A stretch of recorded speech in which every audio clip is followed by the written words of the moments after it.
இன்றைக்கி ரொம்ப ரொம்ப ரொம்ப ரொம்ப ரொம்ப ரொம்ப ஸ்பெஷலான டே. நான் இன்றைக்கி என்னோடய அக்காவோட பர்த்டே. என்னோடய அக்கா பர்த்டே வர்ஷு. என்ன சொல்கிறது, அவளை பற்றி சொல்கிறதுக்கு நிறைய இருக்குது, சொல்லிக்கிட்டே போகலாம்.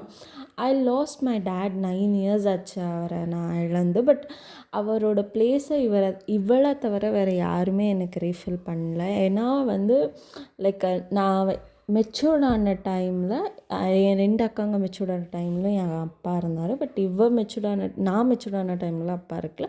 அப்போ அவள் சொன்னால், நீ எதுக்கும் கவலைப்படாத, உனக்கு என்ன வேணும்னாலும் என்ன கேளு, நான் வாங்கி தரேன், என்னால் முடிஞ்சதெல்லாம் நான் உனக்கு செய்கிறேன்னா இப்போ வரைக்குமே அதை ஃபாலோ பண்ணுறா. நான் ஏதாவது கேட்டேன்னா நெக்ஸ்ட் மினிட் அது என்கிட்ட இருக்கும்.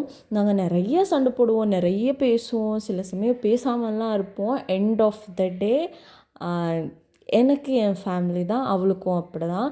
லைக் என்ன ஆனாலுமே சேர்ந்துருவோம். எனக்கு எதாச்சும் ஆனால் உடனே வர்றது இவங்க தான். So love you lot Varshu. நீ எப்போவுமே இப்படியே இருக்கணும், நீ பெரிய ஹைக்கு போகணும். Happy birthday.